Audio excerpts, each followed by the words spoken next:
What a test match, absolutely thriller, and what a test series. It's a nail biting series. और जिस तरीके से series खेली गई है दोनों टीमों के बीच में, इंग्लैंड के लोग कहीं ना कहीं ये कहने पे मजबूर हो चुके हैं ये test series one of the greatest ever test series में से एक है जो इंग्लैंड में खेली गई है। और लोग इसे 2005 एशेज़ और 1981 की एशेज़ से कंपेयर कर रहे हैं जो कि इंग्लैंड और ऑस्ट्रेलिया के बीच में खेली जाती है। तो आप ये सोचिए कि इंग्लैंड ऑस्ट्रेलिया मतलब इंग्लैंड के लिए सबसे बड़ी सीरीज़ जो होती है एशेज़ होती है। अगर वो इंडिया और इंग्लैंड की टेस्ट सीरीज़ को जो कि 2-2 से लेवल पे ख़त्म हुई है, बराबरी पे ख़त्म की गई है, उस सीरीज़ से कंपेयर कर रहे हैं जो कि उनके लिए बहुत मायने रखती है यानी कि एशेज़ से, तो आप समझ सकते हैं कि किस लेवल पे ये सीरीज़ खेली गई है और किस लेवल की ये सीरीज़ रही होगी।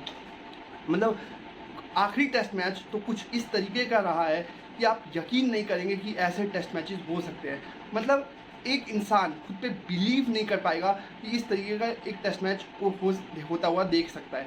मतलब कि आप ये देखिए कि इंडियन टीम हो सकता था कि पहले दिन ही हथियार डाल चुकी थी जिस तरीके की कंडीशंस में ये मैच खेला गया, यानी कि 224 का स्कोर आप बोर्ड पे लगाते हैं, उसके जवाब में बैटिंग करते हुए पहले 16 ओवर्स में जब आप बॉलिंग करवाने आए हैं तो इंग्लैंड के बल्लेबाजों ने जो ओपनिंग बल्लेबाजों ने जो तड़ी दी है यानी कि 16 ओवरों में 109 रन और आपने बोर्ड पे लगाए हैं केवल 224 रन, वहाँ पे आप कोलैप्स करवाते हैं उनका और कुछ उस तरीके के कोलैप्स जहाँ पे मात्र 23 रनों का एक मार्जिन सा लीड वो लेने में कामयाब होते हैं। उसके बाद जो बैटिंग की है हम लोगों ने और जिस तरीके की कंडीशंस कहीं ना कहीं फेवर कर रही थी तीसरे और चौथे दिन दोनों टीमों को सेकेंड इनिंग में काफ़ी आसानी हुई है बैटिंग करने में।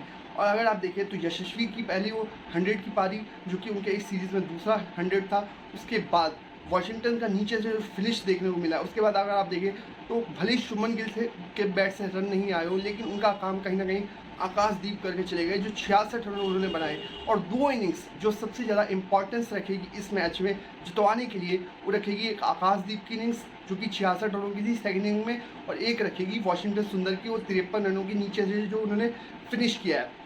और जिस तरीके की उन्होंने रेंज हिटिंग की है उसके बदौलत आप ये 6 रनों का मार्जिन सा जो जीत देख रहे हैं ना, मतलब इंडियन क्रिकेट हिस्ट्री में सबसे छोटी जीत की अगर बात होगी तो टॉप पे इस मैच को रखा जाएगा। यानी कि इस जो ओवल टेस्ट मैच को है आप सबसे छोटी जीत में पहला नंबर पे गिनेंगे, यानी कि अभी तक जो इंडिया का मार्जिन था वो 13 रनों का रहा था सबसे छोटी जीतों की अगर बात करें तो, अब ये 6 रनों का हो चुका है।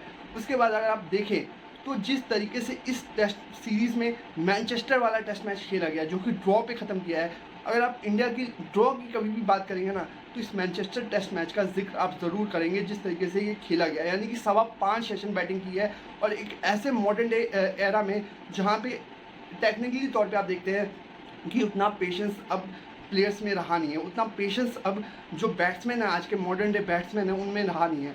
यानी कि शॉट्स खेलने पे अपना आपको कंट्रोल करना, 5.25 सेशन लगातार बैटिंग करना कोई मामूली काम नहीं है आज की डेट में, खास करके आज से 25 साल 20 साल पहले अगर यही चीज़ की होती ना तो शायद आप बिलीव कर लेते, आप मान लेते, लेकिन आज की डेट में बिलीव करना आसान नहीं होता कि 5.25 सेशन कोई टीम बैटिंग करके मैच ड्रॉ करवा सकती है। इसलिए मैनचेस्टर टेस्ट मैच भी काफ़ी यादगार रहेगा और मैं तो कहूँगा कि इंडिया के हाथ से ये टेस्ट सीरीज़ फिसल गई है, ये टेस्ट सीरीज़ इंडिया को जीतनी चाहिए थी। चलिए आपने पहला टेस्ट मैच फिर भी आप मार्जिन देंगे कि आप हार गए, वहाँ पे आपने कैचेस ड्रॉप किए, 9-9 10-10 कैचेस ड्रॉप किए और 9-9 कैचेस अगर आप टेस्ट मैच में ड्रॉप करेंगे ना तो आपके सामने इंग्लैंड क्या हो ऑस्ट्रेलिया क्या हो, आपके सामने अगर जिम्बाब्वे की टीम भी होगी ना वो भी टेस्ट मैच जीत जाएगी। तो उस वजह से पहला मैच आप मान सकते हैं बुरा गया था, इंडिया के फेवर में नहीं जा पाया, वहाँ पे चेस भी कर गई लगभग 450 रन ही जितने कि आपने 5th मैच में दिए थे, लगभग उतना स्कोर आपने पहले मैच में ही दिया था इंग्लैंड को चेस करने के लिए जहाँ पे वो आसानी से चेस कर गए थे। लेकिन जो तीसरा मैच था ना लॉर्ड्स का, वो इंडिया को हमेशा एक ऐसी फीलिंग देगा ना कि लगेगा वो चुभेगा वो मैच इंडिया को हमेशा। ये जब भी इस सीरीज़ का याद किया जाएगा कि इस सीरीज़ में हुआ क्या था, तो जो लॉर्ड्स का तीसरा टेस्ट मैच था ना वो कहीं ना कहीं सबसे ज़्यादा इंडिया को चुभेगा और सबसे ज़्यादा चुभेगा तो मोहम्मद सिराज को। जिस तरीके से वो बॉल जाके स्टंप्स पे लगी थी ना वो भी कहीं ना कहीं एक यादगार मोमेंट इस सीरीज़ का रहेगा। और भले ही इंडिया 22 रनों से मैच हारा हो लेकिन उसका सूद समेत बदला कहीं ना कहीं आपने आखिरी टेस्ट मैच में ले लिया। और 2 ऐसे टेस्ट मैचेस जो कि मार्जिनी तौर पे ख़त्म किए गए हो, एक 22 रनों से एक 6 रनों से, एक इंडिया के फेवर में गया एक इंडिया के फेवर में नहीं गया। लेकिन अगर आप देखेंगे ना उस मैच में लॉर्ड्स के आखिरी इनिंग में जो यशस्वी ने शॉट खेला था ना, वो कहीं ना कहीं पूरे ड्रेसिंग रूम में माहौल ख़राब कर गया। जिस तरीके का उन्होंने ब्लंडर शॉट खेला था, मतलब नथिंग शॉट था वो टेस्ट मैच के लिहाज से अगर आप बात करें, उस कॉन्टेस्ट में अगर आप बात करें 194 का चेस था। लॉर्ड टेस्ट मैच की मैं बात कर रहा हूँ, वो मैच इंडिया का था, वो मैच इंडिया को जीतना चाहिए था। वहाँ पे वो टेस्ट मैच कम से कम 80 रनों से इंडिया हारने जा रही थी। वो तो रविंद्र जडेजा खड़े रह गए और कैसे तो पार्टनरशिप लग गई बुमराह और सिराज के साथ, नहीं तो कम से कम वो 70 से 80 रनों की हार मिल रही होती इंडिया को उस टेस्ट मैच की अगर आप बात करें तो ये एक दिक्कत तो है। और ये देखना पड़ेगा आगे आने वाले टाइम में कि इंडिया का जो 4th इनिंग का जो अप्रोच रहेगा टेस्ट क्रिकेट में चेस करते टाइम, वो किस तरीके का रहने वाला है। क्योंकि आपने देखा है कि इंग्लैंड की टीम कहीं ना कहीं जो 4th इनिंग का प्रेशर है ना, वो लेती नहीं है। लेकिन अगर वही चीज़ इंडिया के ऊपर देखी जाए तो इंडिया शायद 200 रनों में भी वो प्रेशर महसूस करती है। ये डिफरेंस होता है माइंड सेट का, ये डिफरेंस होता है अप्रोच का डिफरेंस अगर आप देखें तो। और सबसे बड़ी बात, जो आखिरी टेस्ट मैच हुआ है ना, उसमें कहीं ना कहीं कैचेस उन्होंने भी ड्रॉप किए हैं। जितने कैचेस हमने छोड़े थे पहले मैच के अंदर जो लीड्स में खेला गया था, वहाँ पे यशस्वी ने कितने कैचेस छोड़े थे वो याद कीजिए। कम से कम 9 कैचेस छूटे थे उस मैच में, और जिसमें से 6 या 5 कैचेस यशस्वी के हाथ से छूटे थे। उसके बाद से उन्होंने गली में कभी भी फील्डिंग नहीं की इस पूरी टेस्ट सीरीज में। अगर आप देखें तो लॉर्ड्स का टेस्ट मैच याद आता है, जहाँ पे उन्होंने नीतीश कुमार रेड्डी की बॉल पे जैक क्रॉली का कैच पकड़ा था, एक कैच गली पे पकड़ा था। उसके अलावा कहीं भी उन्होंने गली पे फील्डिंग नहीं की है। तो यही चीज़ उन्होंने इंग्लैंड ने भी इस मैच में कर दी, आखिरी टेस्ट मैच में जो कि ओवल में हुआ। और वहाँ पे भी उन्होंने काफ़ी कैचेस छोड़े, लेकिन एक कैच जो हो सकता था इस मैच को ले डूबता, इंडिया के फेवर में ना जाता, वो था हैरी ब्रूक का कैच। और जब हैरी ब्रूक की आप बात करते हैं ना, तो आप ये देखते हैं कि 19 रनों पे उनका कैच छोड़ा गया था। मतलब वो 13 के स्कोर पे थे, जब कैच छूटा तो 19 रन हो चुका था उनका स्कोर, क्योंकि वो छक्का माना गया, पैर लग चुका था सिराज का बाउंड्रीज के उस पर, तो इस कटिंग पे, तो उस वजह से वो छक्का दिया गया। लेकिन कहीं ना कहीं जो हैरी ब्रूक का कैच था ना, वो इस मैच को ले डूबा था। जिस तरीके से मोहम्मद सिराज का रिएक्शन था, उसके बाद जो उन्होंने काउंटर अटैक किया है ना, और जिस तरीके से बैट बॉल खेला है, वो दिखा गया कि कैच कितना भारी पड़ सकता था इंडिया के ऊपर। और ये 2-2 जो आपको दिख रहा है, वो ब्रिलियंस है मोहम्मद सिराज की। भले उनके हाथ से कैच छूटा हो, लेकिन जिस तरीके का स्पेल उन्होंने आखिरी दिन पे डाला है, मतलब 35 रन और 4 विकेटें। तो कोई भी अगर थोड़ी बहुत भी नॉलेज रखता है क्रिकेट की, तो आप कहेंगे 35 रन बनाना ज़्यादा आसान है बजाय कि 4 विकेटें लेना। तो उन 35 रनों का ऐसा महसूस करवाया ना इंडिया ने कि वो 35 नहीं है, बल्कि वो कम से कम 95 रन है, उस तरीके से दिखाए इंग्लैंड की टीम को। और इंग्लैंड की टीम मतलब उनके लिए तो एक ऐसा दिन था जो वहाँ पे उनको समझ में नहीं आया कि उनके साथ हुआ क्या और किस तरीके से चीज़ें घटी हैं। जब 77 रन रह गए थे और जहाँ पे हैरी ब्रूक का विकेट गिरा है, वो इस मैच का सबसे बड़ा टर्निंग पॉइंट था। जब तक हैरी ब्रूक खेल रहे थे, ऐसा लग रहा था कि ये मैच में हम लूट पिट चुके हैं, ये मैच हमारे लिए ख़त्म हो चुका है। मतलब कुछ नज़र ही नहीं आ रहा था कि करे तो क्या करे, किसको डलवाए किसको ना डलवाए। क्योंकि हैरी ब्रूक और जो रूट की 195 रनों की पार्टनरशिप 211 रनों में हुई थी, और जो हैरी ब्रूक का कैच था वो इतना बड़ा इम्पैक्ट डाल सकता था इस मैच में, जो छूट गया था, ड्रॉप हो गया था मोहम्मद सिराज के हाथ से। मतलब उसका छूटा वही मानेंगे, भले उन्होंने वो कैच पकड़ लिया हो, लेकिन वो स्कर्टिंग पे पैर लग गया, तो उस वजह से वो ड्रॉप कैच में ही गिना जाएगा। लेकिन अगर आप देखें तो इम्पैक्ट वाइज कैचेस उन्होंने हमसे ज़्यादा छोड़े हैं इस मैच की अगर आप बात करें तो, जो ओवर टेस्ट मैच हुआ है। लेकिन जो इम्पैक्ट वाइज अगर आप देखें, जिस तरीके की तड़ी देके इंग्लैंड के बल्लेबाज खेल जाते हैं ना बेसबॉल एरा में, मतलब वो लगता है कि एक एक कैच आपके लिए इतना इंपॉर्टेंस रखता है, जबकि उनके लिए शायद वो कैच उतना इंपॉर्टेंस नहीं रखता अगर ये मैच इंग्लैंड जीत जाती तो। जिस तरीके से उन्होंने यशस्वी के 3 कैचेस छोड़े, 2 कैचेस, उसके बाद शायद सुदर्शन का 1 कैच छोड़ा, उसके बाद और कई सारे उन्होंने कैचेस छोड़े, 3-4 कैचेस उन्होंने छोड़े, 1-2 कैचेस उन्होंने आकाशदीप के छोड़े जहाँ पर उनको 66 रन उनका वो करना पड़ा। उसके बाद रविंद्र जडेजा का 1 छोड़ा उन्होंने। तो कई सारे कैचेस इंग्लैंड ने भी छोड़े थे, लेकिन एक कैच जो इंडिया को महंगा पड़ सकता था वो हैरी ब्रूक का कैच था। और इसीलिए कहीं ना कहीं इस इंग्लैंड की टीम में जो फेयरलेस अप्रोच आया है ना, वो इनकी बैटिंग की वजह से आया, क्योंकि इनकी बॉलिंग तो वही है, मतलब एक गली मोहल्ले वाली बॉलिंग है जब से स्टुअर्ट ब्रॉड और जिमी एंडरसन गए हैं रिटायर होकर। उसके बाद इंग्लैंड की बॉलिंग यूनिट कभी भी सेटल आपको नज़र नहीं आएगी, लेकिन इन्होंने अपनी बैटिंग से जो इम्पैक्ट डाला है टेस्ट मैचेस में, वो लाजवाब तरीके का है। और कहीं ना कहीं इस टेस्ट सीरीज़ का इम्पैक्ट आपको एशेज़ जो नवंबर में खेली जानी है इस साल के आखिरी में, उसमें भी आपको दिखेगा कि ऑस्ट्रेलिया किस तरीके से इनको डोमिनेट करेगी इंग्लैंड की इस टीम को, क्योंकि उसका असर इंग्लैंड के ऊपर रहेगा जिस तरीके से सीरीज़ गई है। और ये सीरीज़ इंडिया की जीत है, आप माने ना माने। मतलब आप ये देखिए कि इंग्लैंड की टीम सिर्फ मात्र एक बल्लेबाज है जो टॉप 5 रन गेटर्स में गिना जाएगा इस टेस्ट सीरीज में, वो है जेमी स्मिथ। शायद हैरी ब्रूक है और जेमी स्मिथ, आप देख लीजिएगा इन दोनों में से कौन है। मेरे को लगता है हैरी ब्रूक आगे निकल चुके हैं जेमी स्मिथ के मुकाबले अगर आप देखें तो ऋषभ पंत, रविंद्र जडेजा, यहाँ पे केएल राहुल और शुभमन गिल के 750 रन है, केएल राहुल के 550 के करीब रन है। ऋषभ पंत करीब एक मैच उन्होंने मिस कर गए अपनी चोट की वजह से, लेकिन फिर भी उनके 500 रन के करीब है, मतलब पौने 500 रन है।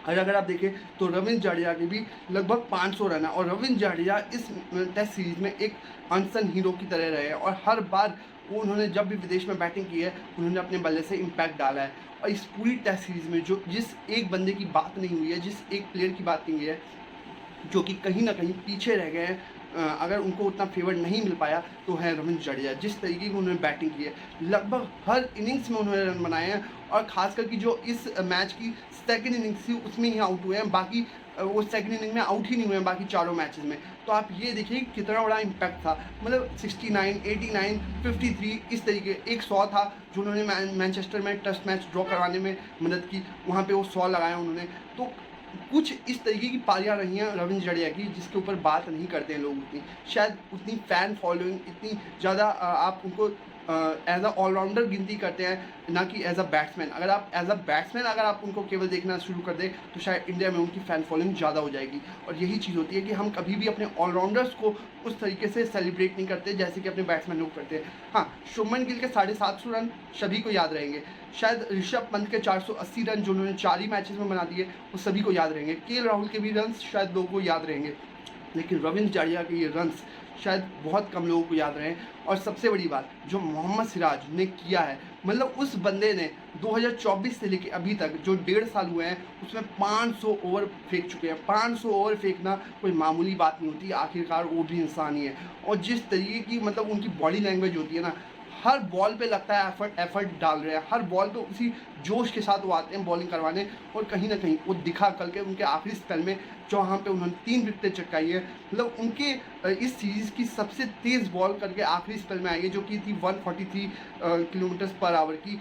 तो आप ये अंदाज़ा लगाइए कि जिस बंदे ने 5 टेस्ट मैचेस खेले और दोनों टीमों की तरफ से मात्र एक गेंदबाज रहे हैं जिन्होंने 5 के 5 टेस्ट मैचेस इस सीरीज़ के खेले हैं। हाँ, क्रिस वोक्स भी खेल रहे थे लेकिन वो बीच मैच में इंजर्ड हो गए, उनका बायां शोल्डर जो था वो कहीं ना कहीं डिसलोकेट हो गया, और उसके बाद भी उन्होंने अपना जज्बा दिखाया। जिस तरीके की एग्जांपल सेट किया था ना ऋषभ पंत ने चौथे मैच में, उनके जो उनका पैर टूट गया था, उनके पैर में जो इंजरी आई थी उसके बावजूद भी वो बैटिंग करने आए, उसी तरीके का जज्बा यहाँ पे क्रिस वोक्स ने दिखाया। जिस तरीके की उनको हाथ की कंडीशंस थी वो हो सकता था कि बैटिंग करने ना भी आते, और इन सभी को यही लग रहा था कि इंडिया केवल 9 विकेटें लेनी होगी, लेकिन आखिरी विकेट जब बचा और वहाँ पे लगभग 17 से 18 रन चाहिए थे, वहाँ पे बैटिंग करने आए, और जिस तरीके की उन्होंने एक दिखाई अपनी गट्स दिखाई, उन्होंने जिगरा दिखाया कि ये टेस्ट सीरीज़ क्या मायने रखती है दोनों टीम्स के लिए, चाहे वो ऋषभ पंत रहे हों चाहे वो क्रिस वोक्स रहे हों। वो दिखाता है कि 2 अच्छी साइड्स खेली थी, और कहीं ना कहीं आपने गलतियां की हैं, आप बेटर टीम थे, आप बहुत अच्छी टीम थे इंग्लैंड के मुकाबले अगर आप बात करें, चाहे वो स्किल वाइज हो, चाहे वो कहीं ना कहीं आपकी प्लानिंग वाइज हो, आप बेहतर टीम लगे थे, आप बेहतर टीम थे। लेकिन इस सीरीज़ की एक खासियत जो रही है वो रही है कि जो क्रूशल मोमेंट्स थे, जो जहाँ पे आपको सेशंस जीतने चाहिए थे वहाँ पे आप एक तरफा हार गए सेशंस। जैसे कि आप इस आखिरी टेस्ट मैच के चौथे दिन के दूसरे सेशन को ले लें, वहाँ पे हैरी ब्रूक और जो रूट ने 153 रन मारे थे। अगर ये मान लीजिए 153 के बजाय आपने 115 रन खाए होते, 125 खाए होते या 110 खाए होते, 100 से ऊपर ही खाए होते, लेकिन इसी में आपने अगर 30 से 35 रन कम खाए होते तो जो आखिरी दिन पे 35 रन पे आपको 4 विकेट लेनी थी वो हो सकता था 65 रन आपके पास रहते हैं और 4 विकेट रहती। तो वही चीज़ होता है कि जो सेशन इंग्लैंड ने जीता है ना, उस तरीके से जीत गए कि उन्होंने एक सेशन में ही 2 सेशन वाला काम निकाल दिया है। मतलब जहाँ पे आप ये एक्सपेक्ट करते हैं कि 90 रन आएंगे, 85 रन आएंगे, 100 रन आएंगे, वहाँ पे वो टीम 150 रन मैनेज कर जाती है और अगले सेशन वाला काम लगभग ख़त्म कर जाती है। तो वही चीज़ है, बाई चांस यहाँ पे अगर ऊंच नीच हो जाती और आप ये मैच हार जाते तो आप शायद पीछे मुड़ के देखते तो इस ओवल टेस्ट मैच के चौथे दिन के आखिर मतलब सेकंड सेशन को याद करते हैं कि जहाँ पे 153 रन मार दिए थे और मात्र एक ही विकेट गिरा था, वो भी हैरी ब्रूक गलत शॉट खेल के आउट हुए थे। और हैरी ब्रूक का आउट होना इस मैच में सबसे बड़ा टर्निंग पॉइंट था। उससे भी बड़ा टर्निंग पॉइंट था जो रूट आउट हुए हैं। अगर जो रूट भी खड़े रह जाते ना तो इस टेस्ट मैच का नतीजा कुछ और निकलता। जिस तरीके से इंग्लैंड ने कोलैप्स किया है ना, वो तो गजब का ही कोलैप्स हो गया। मतलब 27 रनों के अंदर इनकी 4 विकेटें गई हैं और आखिरी 42 रनों के अंदर इनकी 5 से 6 विकेटें गई हैं। तो आप अंदाजे लगाइए क्या हुआ है, किस तरीके का इनके लिए एक डराने वाला दिन रहा होगा इंग्लैंड की टीम के लिए कि इन्होंने ये भी देख लिया कि जब 375 और 374 का टारगेट मिलता है तो हर बार हलवा पूरी नहीं होता कि आप जाएंगे और बना ही लेंगे। मतलब उसमें जो प्रेशर फील करवाया है ना, वो अच्छी टीमों पे हावी हो जाता है। जिस तरीके से इंडियन टीम ने बॉलिंग करवाई है और मोहम्मद सिराज के स्पेल में तो हर बॉल लग रहा था कि विकेट लेके जाएंगे हर बॉल के ऊपर। लेकिन जिस तरीके का नतीजा है ना, अब देखिएगा इंडियन टीम रुकने नहीं वाली है। और जो ट्रांजिशन फेज़ की बात कर रहे थे, वो ट्रांजिशन कहीं ना कहीं इस सीरीज़ ने कंप्लीट कर दिया है। अब इस टीम को ग्रूम होते हुए आप देखेंगे आगे आने वाली जितनी भी होम सीरीज़ होगी, टेस्ट सीरीज़, क्योंकि अब जो अवे सीरीज़ है वो शायद बहुत बाद में आएगी, लेकिन अभी वेस्ट इंडीज़ आएगी आपके घर पे, उसके बाद साउथ अफ्रीका आएगी। तो अब देखना होगा आगे आने वाली टेस्ट सीरीज़ में किस तरीके का परफॉर्म करते हैं बैट्समैन और ये बॉलर्स, क्योंकि आपको एक टीम एफर्ट चाहिए। और इस मैच में सबसे बड़ी गलती जो एक रही है वो रही है गौतम गंभीर की तरफ से और कहीं ना कहीं शुभमन गिल की तरफ से भी। मतलब हेड कोच और जो आपके कप्तान हैं उन्होंने सबसे बड़ी गलती ये की थी कि इस मैच में सिर्फ आपने 3 ही बॉलर्स के साथ आप गए थे। टेक्निकली अगर आप देखें तो लगेगा 5 बॉलर्स हैं, लेकिन रविंद्र जडेजा और वाशिंगटन सुंदर ने केवल 8 से 10 ओवर डाले हैं, जहाँ पे आकाशदीप, प्रसिद्ध कृष्णा और मोहम्मद सिराज ने करीब 80 ओवर के करीब हुआ है मैच, 80-85 ओवरों के करीब। वहाँ पे करीब आप मान के चलिए कि 75 से ज़्यादा ओवर इन तीनों ने मिलकर ही डाले हैं। तो आप सोचिए, आप चौथा गेंदबाज इस टेस्ट मैच में मिस कर रहे थे, इसमें कोई हर्ज नहीं है। और इसीलिए जब आप डीप बैटिंग की बात करते हैं, 8 नंबर तक बैटिंग की बात करते हैं, तो आप 20 विकेटें निकालने के बारे में कहीं ना कहीं सोचते नहीं हैं। और 20 विकेटें हो सकता है कि इस सीरीज़ में आपने जो फैसला लिया कि हम डीप बैटिंग खिलाएंगे 8 नंबर तक, वो चल गया। लेकिन अगली सीरीज़ में आपको ये देखना होगा कि आप डीप बैटिंग के चक्कर में कहीं 20 विकेटें मिस ना कर दे लेने का ट्रिक। और 20 विकेटें लेने का मतलब है कि आपके कम से कम जो प्लेइंग 11 है उसमें 4 प्रॉपर गेंदबाज होने चाहिए, विकेट टेकिंग बॉलर्स होने चाहिए 4 कम से कम। आप चलिए एक ऑलराउंडर के साथ जा सकते हैं, लेकिन 4 ऐसे होने चाहिए जो कि आपको विकेटें लेके कभी भी दे पाए। तो इसीलिए कहा जाता है कि टेस्ट मैच में जब तक 20 विकेटें नहीं आएंगी आप टेस्ट मैच नहीं जीतने के बारे में सोच सकते हैं। फिलहाल अभी इतना ही रखते हैं, वीडियो बहुत लंबी हो चुकी है। आपको ये वीडियो कैसी लगी? अगर वीडियो अच्छी लगी हो तो प्लीज़ कमेंट करके बताइए। साथ ही में यूट्यूब चैनल पे देख रहे हैं तो आप सब्सक्राइब और लाइक कीजिए। साथ ही में इंस्टाग्राम पे देख रहे हैं तो अभी लाइक और फॉलो का बटन जरूर प्रेस कीजिए। और फेसबुक पेज पे देख रहे हैं तो अभी लाइक और फॉलो जरूर कीजिए। फिलहाल अब इतना ही, थैंक यू वेरी मच।